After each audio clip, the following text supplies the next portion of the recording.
Hey, what's going on, guys? Chris here from DIY E65 E66.com, and tonight's video I'm going to be discussing this morning while I was driving. I had a chime that came on under here, and now there's all sorts of different chimes going on right here, but it normally said ABS because my control module needs replacing. That's why I have all these lights up here, if you guys know my videos. But this morning was a new bing. It goes bing over your whole entire dash system. And it said generator fault right over here, generator fault, and a picture of a battery with the plus and minus terminal. And then while I was driving, it would literally chime like every 5 minutes, really annoying. It would go bang. It wouldn't show up here, but it would show up here. But then once you go into your car data, then it would show it as, things to check. Now, the reason I'm making this video right now is I was on my way home. So that means my battery's not charging, so my car wants to save energy, so it just literally blacked out my iDrive. I think all the, just extra stuff that wasn't on, your radio probably would turn off to save energy. This happened, this starts blinking, it's in drive, now I'm in park, but it says it's still in drive. It's very, very interesting, and then I got all these weird codes like transmission only in P, potential, rollover hazard, all sorts of weird things, guys. So again, I'm going to be looking into this. Generator fault, it's either my alternator or a bad battery.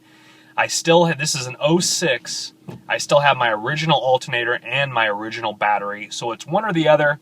I'm hoping to just replace the battery and call it a day, and hopefully not have to do both. Of course, a battery is cheaper than an alternator, but an alternator has gone down in price as well. So here is one of the faults that I'm getting, and this is the fault may be resolved by restarting, contact nearest BMW center. I really don't know what fault that is, tell you the truth. Let's go back. My iDrive, now that I turned off the car, my iDrive came back into function. So let's go ahead and go into car data over here. And okay, dynamic drive inactive, transmission fail safe, replace brake linings, that's all stuff that I have to do. Parking brake fault, that's my module, ABS module. Restraint system, that's a whole nother issue. Oh my goodness gracious. So this would be the dynamic drive inactive and transmission fail safe, I believe. So the car understands that it's not getting as much power as it needs to, so it's reserving energy, guys. And that, again, is from my original generator default, which it doesn't have generator default here right now. It's very strange. Okay, so here we go, guys. Yeah, recharge battery. So it might be my battery finally is on the fritz. Now, interesting that it's lasted this long, and it's been downpouring rain the last couple days, so rain shouldn't have messed up my alternator or anything like that. I didn't go over, any crazy, splashes up and underneath the engine.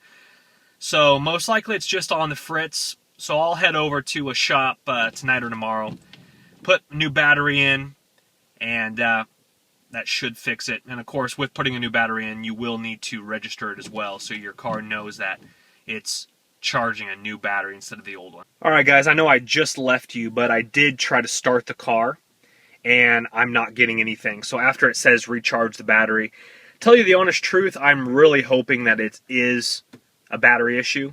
And the easiest thing to do, guys, if you're totally unsure, go get it checked if possible, if you have the right tools. What I'm going to probably do is I'm just going to probably go to Walmart and buy their battery. I've done a video about this in the past, thinking it was the issue, so I just made a video about it, and then I just returned it because it actually wasn't my issue. Now, I know some of you guys are totally against that, buying and then just returning if it doesn't work, but it saves a lot of money, and again, I'm going to leave it up to you. I'm not going to tell you it's right or wrong, but I'll go buy a battery, and if it doesn't fix my issue, I'll go return it in the exact condition that I purchased it so that they can resell it to others. So anyway, guys, again, my car is not starting at all now, and so I will go to Walmart tonight and buy a new battery, put that in when it stops raining, and use my wife's car. And so again, this literally happened in about 12 hours from the original ding of generator fault to my car being fully dead. From the original ding, I did drive about 35 minutes plus a quick trip to the post office right now. On the way back from the post office, it said you know, my electronics went out completely, guys. So it's going to come on you fast. So if you get generator fault, deal with the appropriate measures. Don't drive your car, because now, let's say you made it all the way to work and you're sitting in work. Well, now my car is not starting at all, guys. So if you get that generator fault, leave your car at home, take an Uber, take your wife's car, call it a day. All right, guys, I'll be back with you with the fix. All right, guys, what's up? I just want to finish this video by stating exactly what the problem was, and it is fixed now. I quickly did some research, went out like I told you I was going to do, and I purchased a battery. I installed that first, started my car. The car started because there was juice in the battery, but again, there was generator fault, which I found out generator fault and alternator fault. If you do not get generator fault, you will probably get an alternator fault. In my case, it was saying generator fault, which is your alternator, because the alternator recharges the battery. And so I first put in a new battery, started it up, everything was good to go, and then all of a sudden chimed, boom, generator fault, boom, generator fault back over here. I said, you know what? I'm not gonna mess around anymore. I had already purchased, on my way back from the store, there was a store that had my alternator in stock. I said, you know what? I'm just going to come right in the store. I'm right here on the same street. Boom, bought the alternator. So after I put in my battery, I went ahead and put in a new alternator. And I made a very quick video about that because I had to get to work very quickly. And so it's not as detailed video as I'd like to always make my videos, unfortunately. But I was in a super time crunch to put in an alternator. And I put it in start to finish in a couple hours, and that was with a couple difficult spots.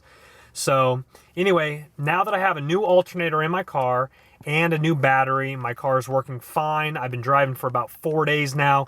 No chimes, no anything to do with alternator, generator, and no battery issues, guys. But all my other ABS module, I haven't dealt with that yet though, and so on and so forth. And I also have a passenger restraint system malfunction. Some sensor or whatnot is messed up, and so that's a pain in the butt. So anyway, guys, stay tuned for my, like I said, quick video, but it does explain some steps for putting in a new alternator, and hopefully this video has helped you guys. Thumbs it up so other people can find it to realize what their problem is. And also be careful when it does rain. I have an aftermarket windshield, and my floor gets wet under here because it drips through. The windshield isn't sealed as properly. Anyway, guys, that's also another video for another time.